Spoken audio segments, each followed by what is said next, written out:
Hi, welcome to On Air. Lovely to see you all. I think people will be drifting in as we go. So Sean will be multitasking whilst I'm doing a few introductions just to let people into the room. It's a real pleasure to have you here. Quick introduction, I'm Ben Mizzen. I've been involved with Lego Serious Play since 2016 when I discovered it. I thought I was original, but there's so much going on. I've done a little bit of training with Sean, particularly his online stuff. And I'm involved with the open source community known as Lego Serious Play Connect. More about that later. Also want to introduce you to Sean Blair, a wonderful friend of mine. He's the founder of Serious Work and has been pushing the boundaries of Lego Serious Play. And I want to draw attention to the fact he's written 3 amazing books. And he's been pushing the boundaries with online Lego Serious Play. If you want to know the skinny or all the information on Lego Serious Play online, Sean's book is a go-to place. I'm just really pleased to be able to work with him. I want to give you a heads up as to what we'll be doing. We're going to be spending just about kind of really focused half hour with questions and answers about Lego Serious Play. So everything you wanted to know about Lego Serious Play, but were too frightened to ask. This is an opportunity just to ask those questions. Don't worry, you can just put your question in the chat and I'll try and multitask and filter those to Sean, because Sean's going to be kind of trying to answer all those difficult questions and make them as hard as you can or as fun as you can. That would be great. And then we're going to spend, after we've had the question and answer time, we're going to spend some time networking. So if you need to push off because you've got other things to do, like sleep, if you're logging in from another part of the world, or you need to get on with other tasks, well, you can go, but we're going to be in the room for 15 minutes afterwards to do some networking and chat, and we might use breakout rooms depending what the need is. We'll see how we go with that. So I'm really pleased to welcome you, and I just want to be able to kind of give Sean a quick word before we go into the questions to say hi, Sean. Well, thanks so much for hosting us, Ben, and welcome everyone. Thanks for coming. We're here to try to answer your questions. We've got 3 on the board, so should we get going? Yeah. Okay, Sean, the first question is, and this is from someone who posted it on LinkedIn, a guy called Andy Huang. And thanks for sending them in, Andy. What is Lego Serious Play? If you were to try and explain that to us. So, I mean, obviously, that's sort of the key question for today. And I think at its simplest, it's just a communication method. I liken it to a Post-it note. We can use Post-it notes to communicate to each other, and we can also build models of ideas in our head and use those to communicate to each other. So at its very simplest, it is an enhanced communication method. The advantage it has over a Post-it note is it enables 3 modes of communication. Visual communication, as we direct the attention of the listener to parts of the model. Auditory communication, as we talk, and kinesthetic communication. And then as a slightly more complicated end, when we get groups to work together to build things like shared models, it's a wonderful vehicle for helping groups get to shared meaning.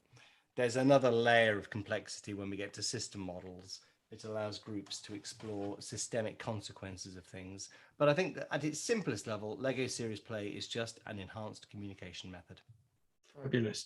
If you were trying to kind of encourage someone to kind of explain what Lego Serious Play to someone else, what are the go-to phrases that you would use? So I know when I do work with Lego Serious Play with people and they try and explain it to their partners or their friends, they get really stuck on being able to how to explain it clearly. So if you were to kind of give, you know, the 3 go-to phrases to someone to say, actually, this is the 3 brilliant things about Lego Serious Play as you've described, but what are the go-tos so people could, there's a real understanding of what Lego Serious Play is? Yeah, I mean, I'll even try and distill that down to 3 words. Go on then. Enhanced, it's a richer form of communication.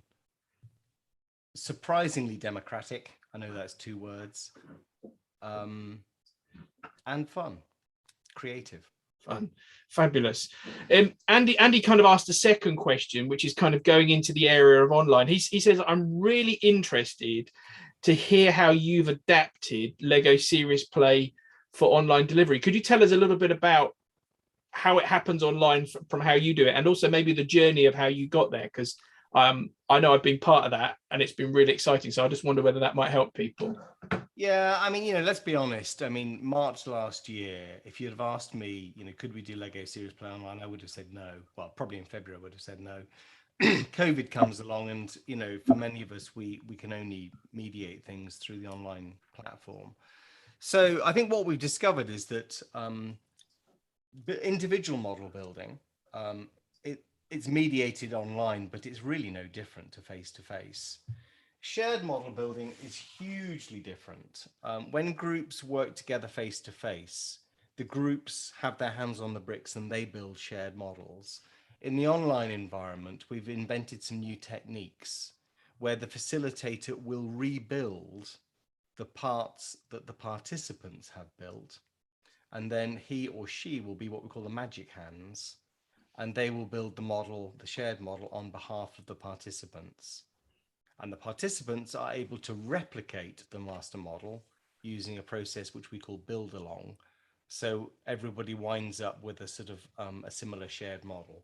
So online Lego Serious Play is entirely possible. In fact, it's got some real advantages over face-to-face. It creates a really wonderful track record. And the biggest advantage is it's carbon friendly. People don't have to jump on a plane or a train or an airplane to sort of fly to be with each other. So that's the kind of the key advantage of online. Great. And that leads us into kind of another question that kind of Andy's tagged on to his two questions, which is, and this is about the Lego bricks themselves. He said, do you ask attendees to use their own Lego? I presume that not everyone owns Lego, or often it's themed. I think by themed he means like Star Wars or Harry Potter or something like that. What we do, we ran a workshop with 16 people for Cisco Global 2 weeks ago. So we had people from Pacific Asia, the Americas, and Europe, and we simply put bricks in the post to everyone. It took about 10 days to get the bricks all over the world. It cost about £600. So we typically send bricks to people before workshops. We have had the case where bricks don't show up in time. In fact, if I can quickly find it, there was a wonderful training I ran a couple of, probably last year, where somebody's bricks didn't show up in time. And instead, this particular person, let me click on that on the camera, this particular person just used kitchen clips. This was her dream holiday. You can see the waves rolling into the beach towards the sun of the vitamin pot. So it turns out you don't even need Lego for Lego Serious Play. I mean, we teach people to use the bricks metaphorically. And you can use, this is my iPod case. It could be a Lego brick, or it could be a metaphor for something like a cloud. So you don't even need Lego bricks for Lego Serious Play, but typically we take care of the logistics and we just send bricks to people. Phil, I was wondering whether you'd like to ask your first question, whether you want to read it out, a bit of audience participation. Here we go. Phil, could you read out your first bit? Because I think that links to what Sean's talking about. Yeah, I mean, obviously I've experienced Lego Serious Play in a virtual setting, but I'm still somebody that likes getting face to face. So just interested in the advantages of online versus face to face and vice versa. What are the sort of pros and cons if somebody was sort of deciding which one to go for? What would they choose? Thanks, Phil. Yeah, I mean, I think the way to make that decision is really logistics. In the case of Cisco Global, they had COVID not been happening, they probably would have flown everyone to Dubai. That's what they did in previous years. So the logistics kind of took care of that decision for them. I think online takes a little bit longer. I think it's slightly easier with smaller groups. I think online needs a few more facilitators. If we had a large meeting of 50, 60, 70 people, we'd need more trained facilitators. So there are definitely some things that you can and can't do. One of the really big questions was, could we do system Lego Serious Play online? And actually, I ran a training last week for the US Army War College, where we ran a 2-day systems workshop using Lego Serious Play. Let me just quickly sign into Mural, and I'll show you what we built, or something. I've had it wasn't. Here it is. So let me share my screen with you. This one here. Can you see that?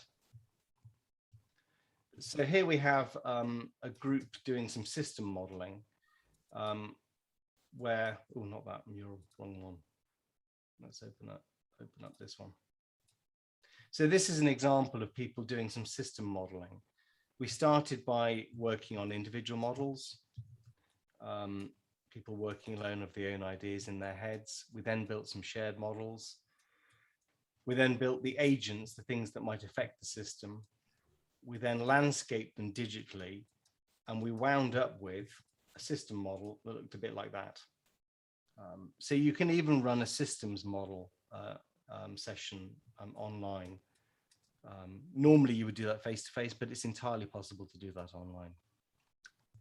So Sean, just to summarize for us, in your perspective as someone who's done both face-to-face and a significant amount of work in the online environment up to systems building, what are the pros and cons of both approaches, just so people might be able to weigh those up? I think that's probably where Phil wants to have a think through that. I think provided the logistics are easy, the pros of face-to-face Lego Serious Play in a non-COVID world is it's more tactile. It's a better experience for people. It's probably a bit more fun. We try to encourage people doing online Lego Serious Play to make them more playful, because the online environment flattens our playful experience. We try to have more fun online. That's just easier to do face-to-face. It's easier with bigger groups face-to-face. The largest workshop I've run was for 500 people.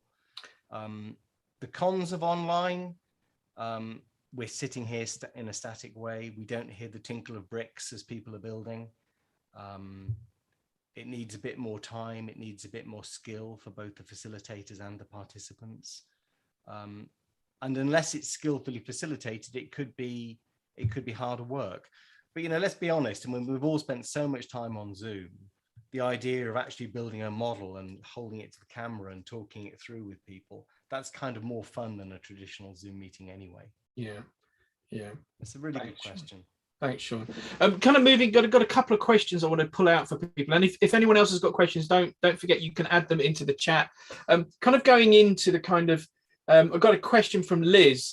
Liz, do you want to read your question? Because I think it's a really significant question, and it takes us kind of more into the kind of roots of Lego and how you might use Lego Serious Play. So Liz, would you like to read that out?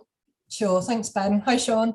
Hi, Liz. Lovely to see you. Thank you. Good to see you. So, I mean, this must be an obvious question you've answered 100 times, but thinking about the groups of execs I've worked with over the years, they tend to be pretty staid and old-fashioned. And the moment you mention the word Lego, their faces will go into that's a kid's toy and I'm a serious executive mode. So how do you overcome that?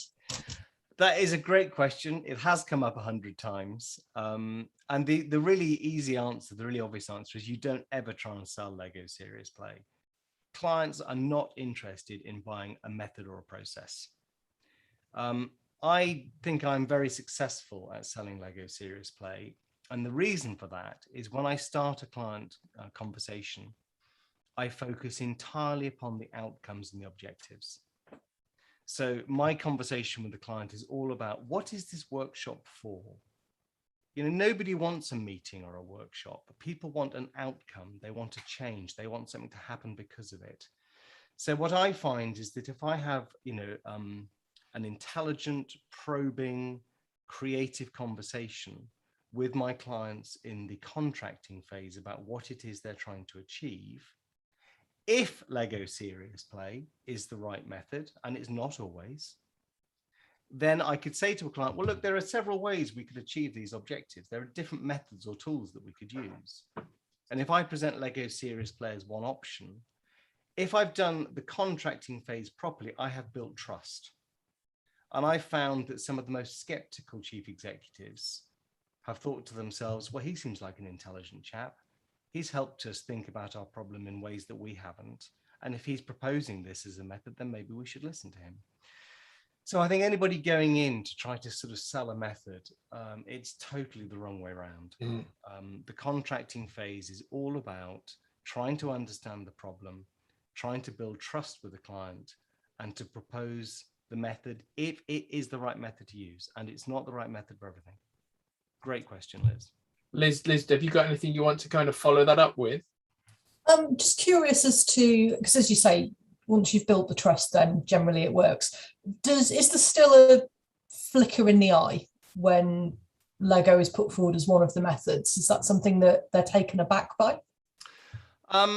My favourite flicker in the eye story was a senior civil servant at the Infrastructure Projects Authority. Now, this is a government department, Infrastructure Projects Authority. They cannot afford for the Daily Mail to go Infrastructure Projects Authority solve strategy with Lego bricks. You can just imagine that would be sort of, it would be an excruciating day. And when I met him, he had heard that one of the tools that I used was Lego Serious Play. And the very first question out of his mouth, he said to me, "Sean, are you attached to any particular method?" And I said to him, "Bill," well, his name wasn't Bill, but let's call him Bill. "Bill, I am not attached to any method at all. I'm entirely attached to outcomes." And I think if I'd said to him, yeah, I'm really, I love this Lego Serious Play method, that probably would have been the end of the conversation. And actually, in the end, he was deeply skeptical, and we used the method for probably 1 hour of a 6-hour workshop with about 120 people, because it seemed like the right thing to do to him. Yeah. Thanks, Sean. And there are some sort of, let's call it cultural and political contexts where Lego Serious Play is not an acceptable tool to use. In a high profile, high PR environment, where you may get the front cover of the Daily Mail, I would probably avoid it, because you don't want somebody to have to deal with a fallout from a sort of an entirely worthy and important meeting because they've used a method that sort of, a journalist could sort of, take them to task with. So sure, we need to be sensible. Ben. We've all seen a couple of Daily Mail articles about, so-and-so council uses, plays with toys to work out problems. And of course, there's that. What do you think lies behind that? And obviously your solution is focus on the outcome because it's about what you're delivering. But what do you think it is about that situation that actually we're skirting around at the moment? I think it's just the easy, lazy part of journalism. Yeah. It's an easy thing for a sort of an uninformed journalist to have a pop. I did a workshop with the Strategic Rail Authority, or it wasn't called exactly that. We had exactly that situation. The Telegraph picked up upon it after I'd run a workshop for 150, very successful workshop for 150 PhD students. The journalist called me up in a sort of friendly, pally kind of way, and then he did a hatchet job. And it caused sort of, a whole downstream raft of sort of, having to patch things up. It was so I think it's lazy journalism. So for those people who so Liz's question, around what smart piece of advice, what soundbite would you give to people who are looking to work with clients in this innovative way? What's the soundbite you'd give us to kind of go, actually, that's it. This is what you need to think about. Never sell the method. Yeah. Okay. And use the method when it's the right method to use. Right. Yeah. Phil also asked another question. I just wanted to kind of links to that, and it's kind of around the culture of Lego Serious Play. And one of the things is how he asked, how do you get people who are reluctant to participate to get involved in especially in groups? So we've got over the hurdle of using Lego Serious Play, and we've sidestepped the journos, great. But now when you're in that workshops environment, online or in the workshop room, how do you get people who are reluctant to participate to get involved, especially the group bit?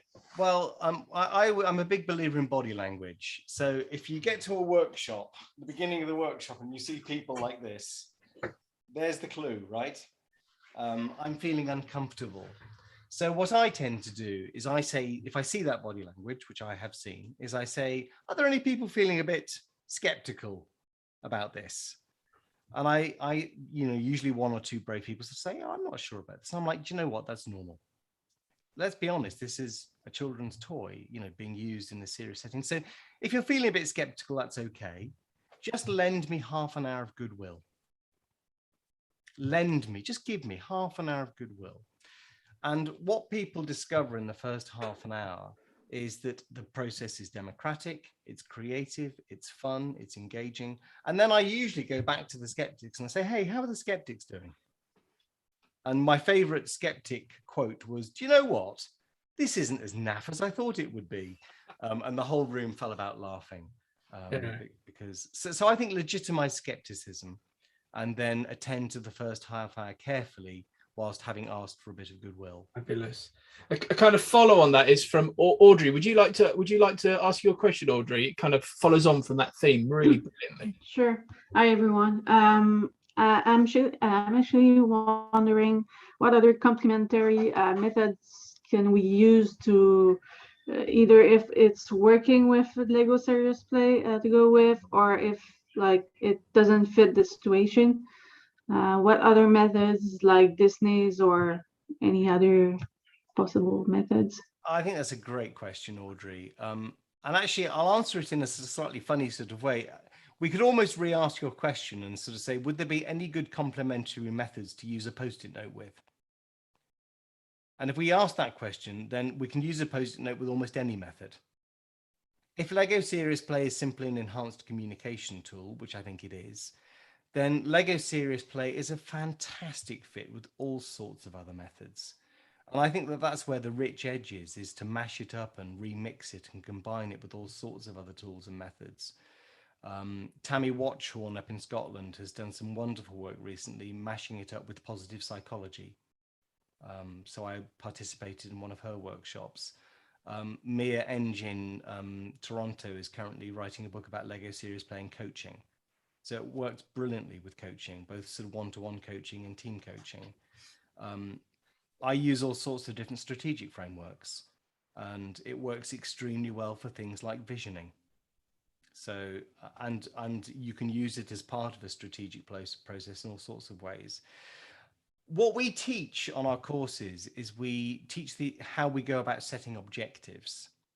And it's the objectives and the verb in an objective which generally will determine whether it's the right tool to use. So if we had an objective which was to, let's say, analyze, Lego Serious Play is probably not the right tool. It's probably not the right analytical tool. If we had an objective which was to create, then Lego Serious Play is a wonderful tool to create or to explore. So what we do is we teach people how to define good objectives. And then there are some verbs where Lego Serious Play will work better than in other circumstances. But is it a good complementary method for other tools and methods? Absolutely it is. And I really encourage people to take the method and mash it up and mix it with their own sort of skills and competencies. Great question. Does that answer your question, Audrey? Yes, but I have another quick question. Actually, I want to become a facilitator for the workshop, and I'm wondering, because I want to kind of focus on the manufacturing sector. Yep. And what are the key people that contact you to get a workshop? Is it HR? Is it CEOs? Or are there specific people that contact you, or anybody? It's really anybody. From school teachers to university teachers to charity people to technology people to HR people to strategy people to leaders to managers to one-man bands to small businesses to multinationals. And again, I think that the Post-it note analogy is kind of why. It's people who are trying to facilitate good communication. In fact, there's a lovely guy that we train called Saif Ryman who works for a big manufacturing business in Saudi Arabia. And he uses it a lot with blue-collar workers, very much in the manufacturing sector.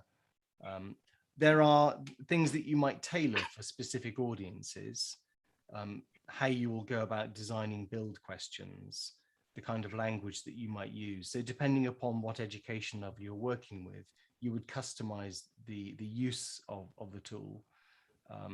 I've also found that it works very well in multilingual contexts. So when you've got groups of people who all speak different languages, there's an analogy I could make. It's a bit like making a 3D print of your thoughts.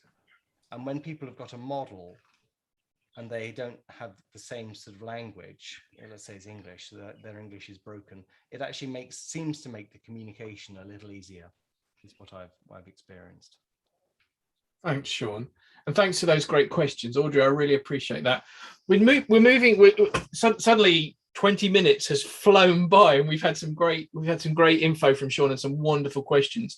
What I thought would be really useful to do now is to get you all just to kind of think about what future on-air events would you like? What are the kind of things that you'd like to hear about? So you can either put your hand up in the chat box, or you can write it in the chat box, and we'll ask those, and we'll let Sean live process those for a couple of minutes and see what's up. Are there any things that you'd be more interested in hearing about if we're doing this again? That would be really great to know from you.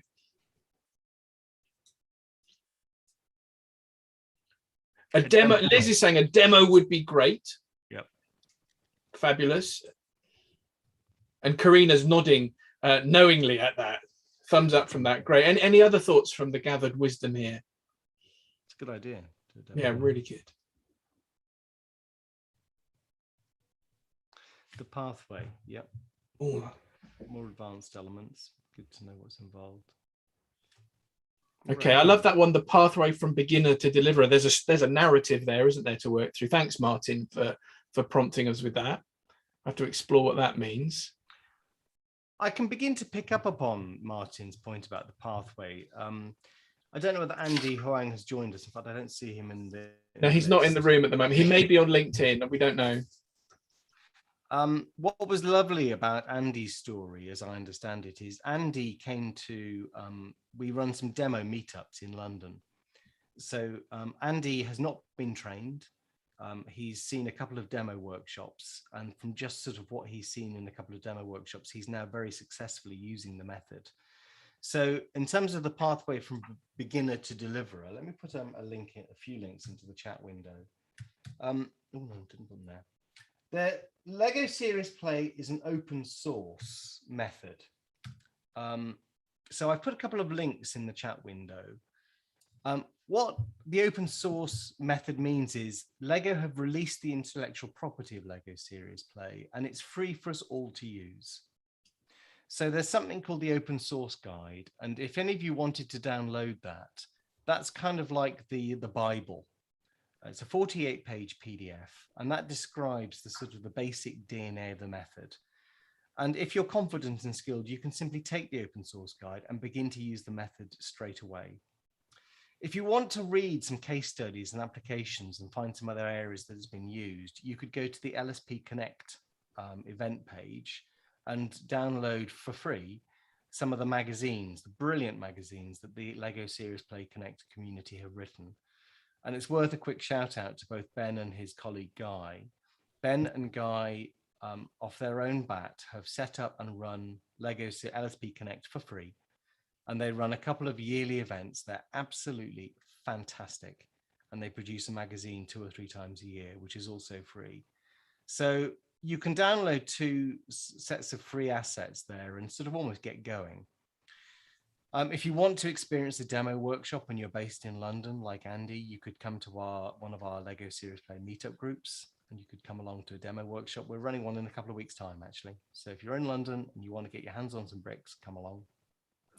I've written 3 books about the method: how to facilitate it online, how to do the basics.